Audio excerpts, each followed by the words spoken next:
सादर जय जिनेन्द्र। भारतीय संस्कृति का एक मुख्य अंग है पर्व, जिसका निर्णय तिथि के आधार पर से होता है। आज तिथि संबंधी केवल जैन ही नहीं किंतु हिंदू समाज में भी अनेक मतांतर नजर आते हैं, जिसका कारण या तो परंपरा है या तो फिर सिद्धांत को समझने में कुछ मतभेद है। तो क्या इन सभी मतभेदों को सुलझाया जा सकता है? तो उत्तर है हाँ। जैन पर्व क्रांति ये एक विचार है जिसका आधार है जैन आगम और प्रत्यक्ष आकाश। तो लगभग 4-5 वर्ष से इस विषय पर हम लोग रिसर्च कर रहे हैं। इसके पश्चात हम कई आचार्य को, कई पंचांगकर्ताओं को, कई वैज्ञानिकों से हमने चर्चा की। इसके बाद इन सभी विषय को हमने एक पुस्तक में संकलन किया, जिसके अंदर मुख्य दो चीजें हैं कि एक तो है जैन आगम, कि जैन आगम के अंदर आज से लगभग 2500 वर्ष पूर्व, जब 527 ईसा पूर्व था, तब जो भगवान ने आगम में बातें बताई हैं और उसके साथ उसकी थियरीज को समझने के बाद आज प्रत्यक्ष आकाश में उसकी संगति किस प्रकार हो रही है, ये हमने अध्ययन किया है। और इसके पश्चात एक मुख्य चीज है, ये सारी जो रिसर्च है वो एक असंप्रदायिक खोज है, एक अनबायस्ड रिसर्च है, जिसका किसी भी संघ, परंपरा या फिर किसी भी संप्रदाय से संकलन नहीं है। तो ये एक अनबायस्ड रिसर्च है। तो आप लोगों से भी यही आग्रह है कि आप जब इस विषय को समझ रहे हैं तो उसको एक न्यूट्रल होकर समझे, तो इस विषय को और अच्छे से समझ पाएंगे। एवं ये विषय सामान्य जन को भी समझ आए, आप जैसे और मेरे जैसे व्यक्ति को भी आसानी से समझ आए, इसीलिए ये वीडियो बनाने का प्रयास हम लोग कर रहे हैं। तो जो भी इन सेशंस को सुनने की रुचि रख रहे हैं उनसे ये एक विनम्र निवेदन है कि वो इसे सीक्वेंस में सुने। तो सीक्वेंस से सुनने में इसके अंदर जो तत्व है वो बात आपको समझ आएगी। रैंडम सेशंस अगर हम देखेंगे तो कहीं ना कहीं जानकारी स्पष्ट नहीं हो पाएगी, जिससे अर्थघटन भी गलत हो सकता है। तो इस विषय को काफी आराम से समझाने का प्रयास किया है। यदि कोई स्पीड बढ़ाना चाहे तो वो वीडियो सेटिंग्स में बढ़ा सकता है। पुस्तक प्राप्ति के लिए निवेदन है कि वे वीडियो के अंत में दिए जाने वाले क्यूआर कोड पर अपनी डिटेल्स भेज दें। तत्व केवली गम्य है, तो आग्रह रहित होकर इस विषय को समझेंगे और डिटेल में जितना इसको समझने का प्रयास करेंगे उतनी हमारी आराधना शुद्ध हो पाएगी। अब मुख्यतः दो शब्दों का प्रयोग हम एक ही वस्तु के लिए कर देते हैं। वो ये शब्द जो मैं है आपके स्क्रीन पर लेके आ रहा हूँ, खगोल और ज्योतिष, एस्ट्रोनॉमी और एस्ट्रोलॉजी। यदि आप किसी से कहें कि मुझे आकाश देखना आता है, मुझे नक्षत्रों का ज्ञान है या तिथि की समझ है, तो सबसे पहले आपको यही पूछेगा कि आपको कुंडली देखनी आती है क्या आपको भविष्य कथन करना आता है। तो मैं सबसे पहले ये बता दूं कि ज्योतिष का विषय है वो पूरा अलग है, खगोल का विषय वो पूरा अलग है। और ज्योतिष का जो विषय है वो पूरा डिपेंडेंट है खगोल पे। ठीक है, मतलब खगोल क्या है? तो खगोल है प्रत्यक्ष आकाश से एक एक चीज को समझना। मतलब यदि हम अ, एक सेकेंड को मैं हाईलाइट कर देता हूँ। हाँ, तो खगोल क्या है? तो खगोल है कि जो सूर्य, चंद्र, नक्षत्र, ग्रह आदि है वो वास्तविक आकाश में कहाँ पर है। और ज्योतिष क्या है? ज्योतिष है कि वो जहां पर है उससे उसका प्रेडिक्शन करना। तो जैसे एक नक्षत्र है, उसके सामने चंद्र है, दूसरा नक्षत्र के सामने सूर्य है, और बाकी जो ग्रह है अपने, वो कहीं पर है आकाश में। तो ये सब जो चीजें आकाश में है, ये जब हम पेपर में लिख लेते हैं उसको खगोल कहते हैं। और ज्योतिष क्या है कि जो हमने पेपर में लिखा है उसके बेसिस पे प्रिडिक्शंस है कि अच्छा अगर चंद्र इस नक्षत्र में है तो क्या होगा, कुंडली कैसे बनती है, आदि आदि जो चीजें हैं वो ज्योतिष का विषय है। तो जरूरी नहीं है कि ज्योतिष का ज्ञान सबको हो, 72 कला में से एक कला ज्योतिष की भी थी। खगोल तो इनफैक्ट ये था कि सामान्य ज्ञान था, एक जनरल नॉलेज था जो बच्चों से लेकर बड़ों तक सबको पता था। तो ये ज्योतिष का जो है वो अपना महत्व है, किंतु खगोल जो है वो सभी को जानना काफी आवश्यक है। और हमारा जो पूरा टॉपिक है वो खगोल पर है। अब खगोल में क्या क्या चीजें आती है? तो खगोल में जो हम वर्तमान में देखते हैं कि हमारा सूर्य का वर्ष कितने दिन का होता है, चंद्र का वर्ष कितने दिन का होता है, उसी प्रकार नक्षत्र वर्ष है, फिर तिथि है, तिथि के बाद पक्ष बनता है, पक्ष से मास बन रहा है, मास से वर्ष बन रहा है। अब इन सब के बाद कभी 3-3 वर्ष में अधिक मास भी आ रहा है, कभी क्षय मास भी आ रहा है। तो ये सब जो चीजें हैं वो वास्तविक आसमान की स्थितियों को दर्शाते हैं। उसी को हम खगोल एवं इंग्लिश में एस्ट्रोनॉमी कहते हैं। ठीक है, अब यहाँ पर मुख्य एक मैंने शब्द लिखा है पंचांग। पंचांग का अर्थ होता है जो 5 अंगों से बना है, जिसको इंडिया में काफी लोग इसको समझते भी हैं और जानते भी हैं। इंग्लिश में एक्चुअल में उसका नाम कैलेंडर की तरह कहा जाता है, पर वो कैलेंडर एक स्थूल रूप में कहा जाता है। इसका वास्तविक आकाश से कुछ लेना देना नहीं है। कैलेंडर सिर्फ एक आपको दिन और महीने बता देता है, वो भी ग्रेगोरियन कैलेंडर के हिसाब से, जो वास्तविक आसमान की स्थिति नहीं बता पाते। उसी तरह से तिथि को डेट कहा जाता है, जो बहुत ही गलत है, वो हम आगे हमारे सब्जेक्ट में देखेंगे। अब तिथि का वास्तव में कोई इंग्लिश नाम है ही नहीं, क्योंकि तिथि जो है वो भारतीय संस्कृति की पहचान है। भारतीय संस्कृति का जो एक मुख्य अंग है वो तिथि है। हमारे हर त्योहार तिथि से होते हैं। तो इस सब्जेक्ट का जो हृदय है वो है तिथि, क्योंकि हमारी सारी जो पर्व की आराधना है वो भी तिथि से ही होती है। तो तिथि जो है वो डेट नहीं होती। सबसे पहले कॉन्सेप्ट बहुत क्लियर रखें। अगर कोई हमसे कहता है कि तिथि का ट्रांसलेशन डेट होता है, तिथि को ही डेट कहते हैं जो रात को 12 बजे से चालू होती है, तो वो चीज़ गलत है। तिथि का संबंध किससे है, उसकी गणना क्या है, उसकी परिभाषा क्या है, हम आगे देखेंगे। इसमें से काफ़ी सारे जो शब्द है वो शायद हमको ध्यान में नहीं होंगे। ये टर्म्स हम आगे समझेंगे डिटेल में। इसीलिए एक मुख्य भूमिका बनाने के लिए इस बेसिक लेक्चर को तैयार किया जाता है। अब आगे खगोल से हमें क्या फायदा है, जब जब हम ये समझते हैं कि सूर्य उदय कब होता है, तो हम समझ सकते हैं कि नवकार्सी कब आएगी, पहला प्रहर कब आएगा, दूसरी पोरसी कब आएगी। अगर हम आगम देखते हैं तो आगम में हर क्रिया करने के लिए समय मर्यादा दी गई है। जैसे रात्रि में भोजन नहीं करना, मतलब रात्रि भोजन का त्याग कब करना है, तो सूर्य अस्त के बाद रात्रि भोजन, सूर्य अस्त के पश्चात रात्रि भोजन नहीं करना है। स्वाध्याय का भी प्रहर दिया गया है कि इसी प्रहर में स्वाध्याय करनी है। तिथि के संबंध में पर्व आराधना दी गई है कि अष्टमी, चतुर्दशी, पूर्णिमा, संवत्सरी आदि ये सब जो पर्व है उस पे हमें विशेष आराधना करनी है, उपास युक्त पोषित करना है। तो तिथि का सीधा संबंध पर्व से भी है। अब ये सब जो वस्तुएं हैं, ये सब का संबंध है खगोल से, जिसे आज हमारे समाज में गौण सा कर दिया गया है।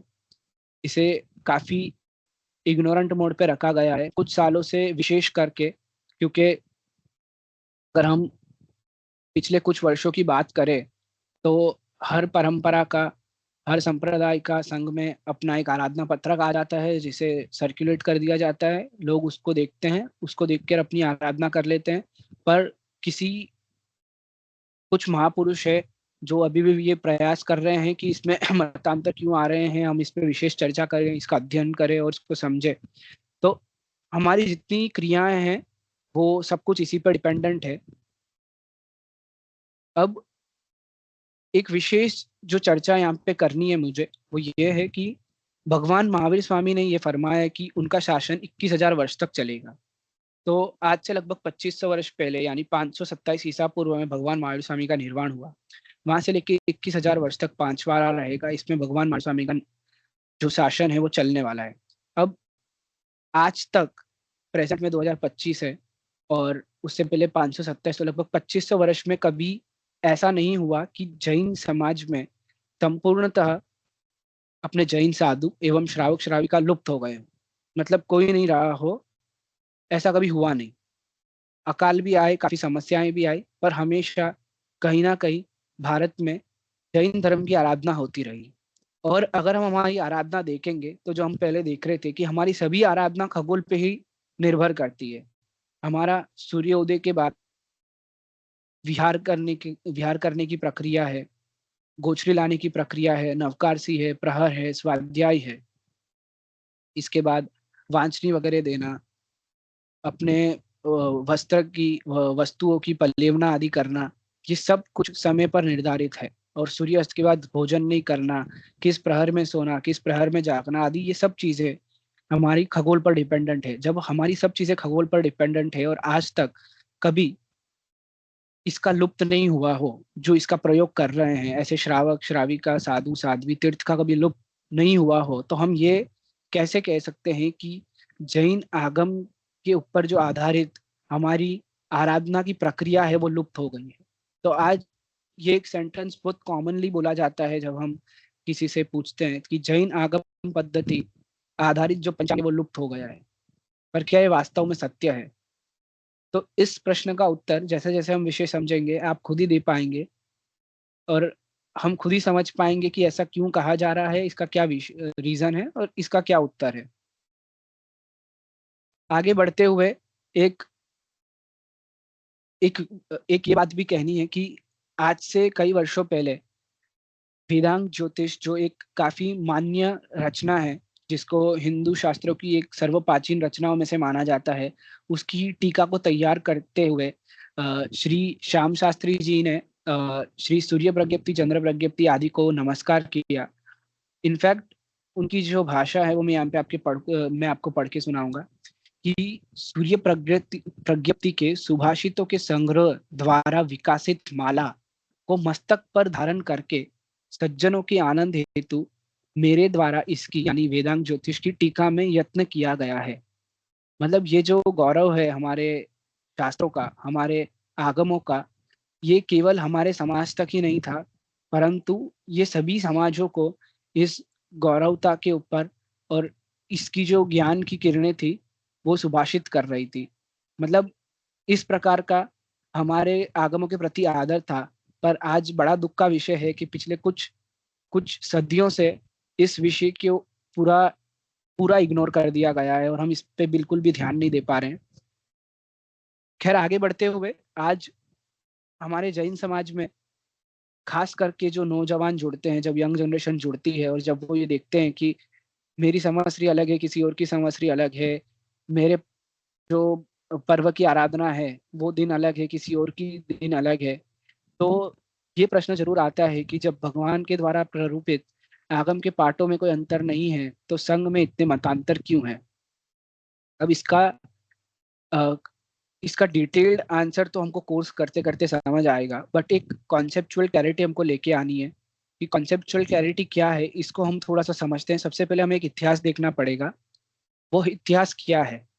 तो इतिहास ये है कि यहाँ पे हमने सिर्फ सूर्य वर्ष लिया है और मैं आपको यहाँ पे ये समझा रहा हूँ कि आज से 2500 वर्ष पहले जब 527 ईसा पूर्व में भगवान ने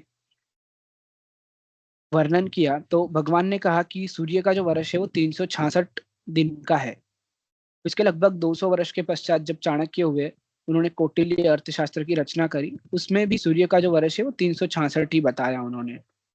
अब इसके पश्चात सूर्य सिद्धांत की रचना हुई जो हुई 100 ईसा पूर्व में। 100 ईसा पूर्व में जब उन्होंने संख्या दी वो थी 365.25। अब वहां से लेके वर्तमान तक काफी गणितज्ञ हुए, जैसा कि आप देख रहे हैं आर्यभट्ट, वरामिर, ब्रह्मगुप्त, भास्कराचार्य, अनेक गणितज्ञ हुए, देवज्ञ, गणेश आदि काफी सारे गणितज्ञ हुए। उन सब ने अपने अपने सूर्य वर्ष की संख्या दी। अब वर्तमान की जो संख्या है वो है 365.24 समथिंग। अब आप देखेंगे तो लगभग 100 ईसा पूर्व से लेके आज तक जितनी संख्याएं दी गई है ये सब में अंतर है।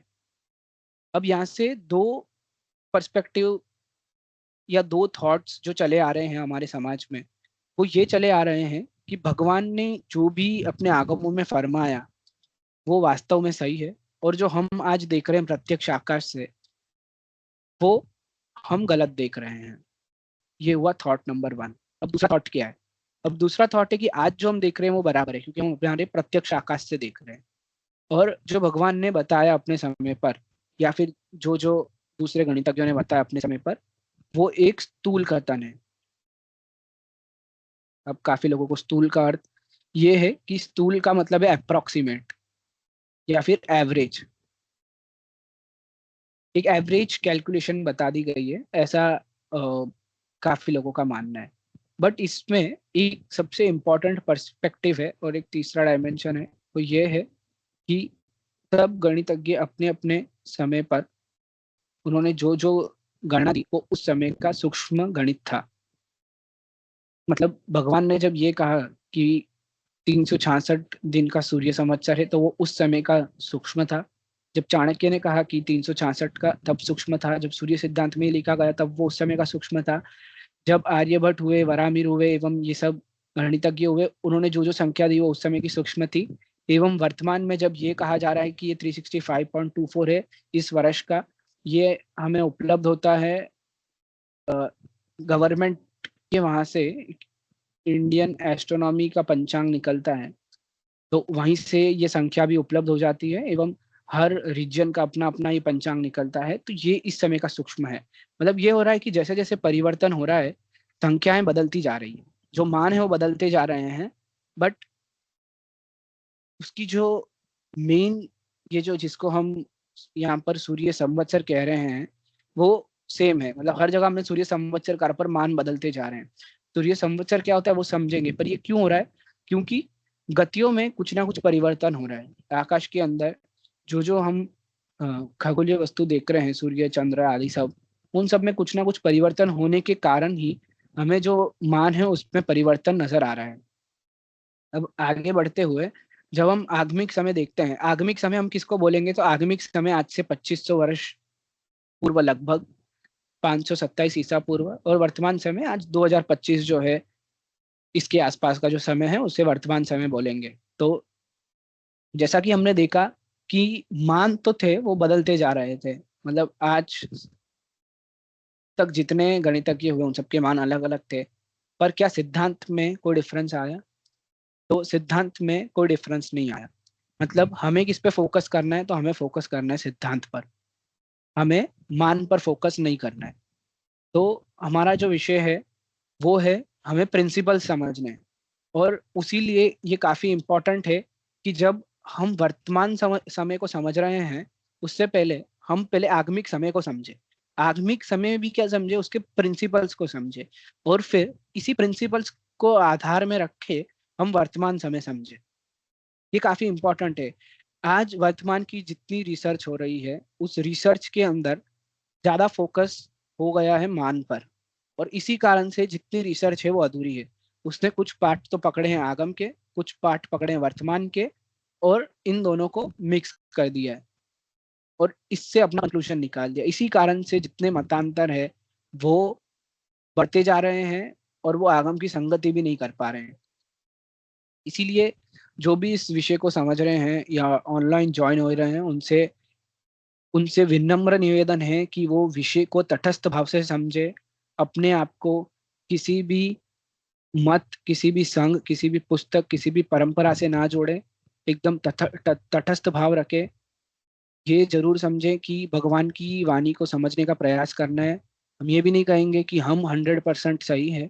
किसी को यदि ये लगता है, किसी के यदि अपने सुझाव होते हैं या कोई प्रश्न होते हैं, तो वो जरूर हमको बता सकते हैं। हम भी उतना ही ओपन है और उतना ही चिंतन के लिए खुले हैं जितना कि हम आपसे अनुरोध कर रहे हैं। पर ये जरूरी है कि हम इस विषय को भी तटस्थ भाव से समझे। एवं आगे बढ़ते हुए मैं कुछ चीजें जो इस विषय की डिटेल में है वो मैं बता दूंगा कि हमारी जो सब्जेक्ट के अंदर क्लासेस है उसमें क्या क्या होगा। तो जैसा कि मैंने कहा कि आगमिक समय और वर्तमान समय को समझना है, तो इन दोनों को अपनी अपनी अपेक्षा से समझना है। और आगमिक समय में जो हमारे टॉपिक्स है, युग किसे कहते हैं, युग कितने वर्ष का, तिथि क्या है, पक्ष क्या है, चंद्रमा एवं नक्षत्र का संबंध क्या है, और ये सब जो क्वेश्चंस है उसी को हम वर्तमान में भी समझेंगे। और वर्तमान के अंदर भी सेम क्वेश्चंस रखे हैं। उसका रीजन ये है कि जो मैंने कहा कि हमको सिद्धांत समझने हैं, तो जब हम सिद्धांत यहाँ से समझेंगे और जब हम यहाँ से समझेंगे तो ये दोनों मैच होने चाहिए। तो इसी रीजन से इसको यहाँ पर रखा गया है। इसके बाद आगे बढ़ते हुए हम नक्षत्र एवं रेखा को भी समझेंगे। रेखा यानी एक पर्टिकुलर रेफरेंस की जिससे तिथि तिथि का जो डिसीजन है कि इस दिन को कौन सी तिथि की आराधना करनी है, वो उस रेखा से किया जाता है।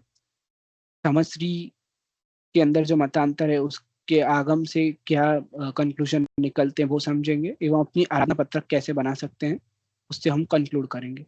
तो ये सारे विषय को हम समझेंगे, और इसी के साथ आज का जो ये टॉपिक है उसको क्लोज करते हैं। जय जिनेन्द्र।